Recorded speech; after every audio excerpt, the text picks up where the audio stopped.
Well, welcome back to the Two Paths radio show. This is Keith Galliher Jr. along with our co-hosts, Clarence Collins and Eddie Floyd.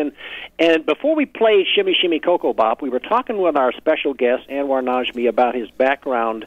And we didn't give him a chance to complete it because, of course, we have to pay the bills. So we went to break. So, Anwar, if you would, I'd like to resume the conversation about your background so all of our listeners can get to know you better. Yeah, sure, you bet. So I think I left off in this illustrious tale of post-college when we had begun studying the martial arts, my wife and I. And I think at that point a light bulb just went on.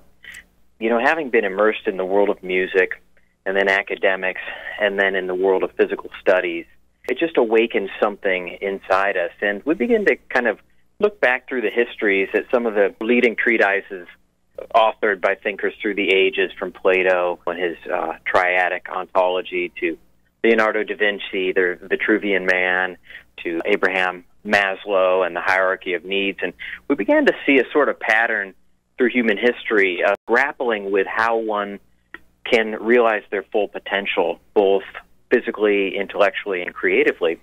And the Akademia was very much born upon that foundation, and that the idea that energy in our lives has to move between these three areas and upward through time in order to lead to self-actualization, as Maslow would describe it. And the Akademia, if anything, at its heart, its mission is to unlock that unique personal vision in each of our clients and to give them the support and resources and unique elements needed to propel that vision forward, amplify it.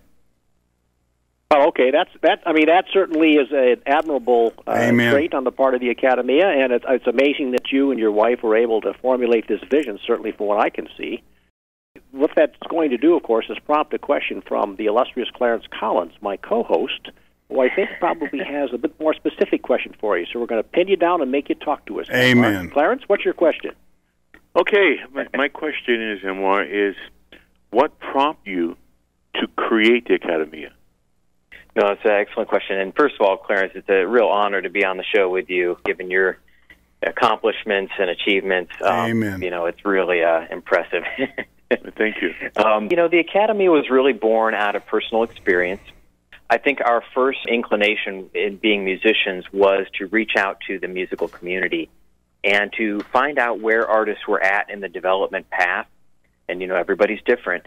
And meet them on that level that they're at and help give them the next steps to keep the energy moving in their lives and their careers and to not give up. I believe that a lot of what created the Akademia, or the idea behind the Akademia, is the social backdrop that we're in right now. I mean, we live in a society where, you know, we've become so technologically ingrained. I mean, if you look around you in any public place, you know, all you see are people on their mobile devices, very little interaction, people basically living isolated lives. And we've seen some amazing things come out of this era with, in terms of technological innovation. The world has become connected through the Internet. Commerce has gone cross-border. Procuring food, crucial resources, all have become much, much easier, much more efficient. So there's been some great achievements in this era.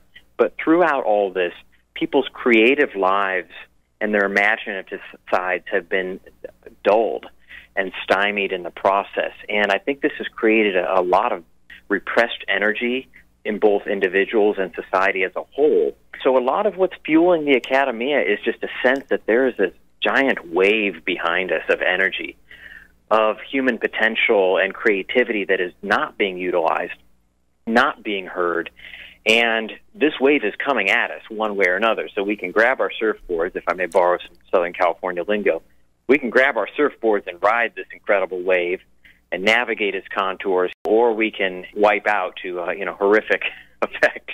Wow. But the fact is that there's a lot of creativity out there. And when you hear Keith Galliher's broader repertoire, you get a sense of the kind of depth of musical talent and lyricism and musicianship that is there. And this needs to be heard. This is the lifeblood of our civilization. And it has always been, going back to antiquity, music, film, the arts have always been what have defined our culture. And the moment we do not recognize that or devalue that, I believe we put ourselves in a very perilous position, both individually and as a society. Wow. Great question, Well, I Clarence. think that's a great philosophy. Yeah. And Eddie, if I may, I know we have to go to break here pretty quickly, but when we come back, we want to play another song, Christy, which is one of Anwar's favorites as well. Okay. So let's go on the break, Yeah, play nice. Christy, and then we'll come back because I understand we have a caller that we need to get to. Amen.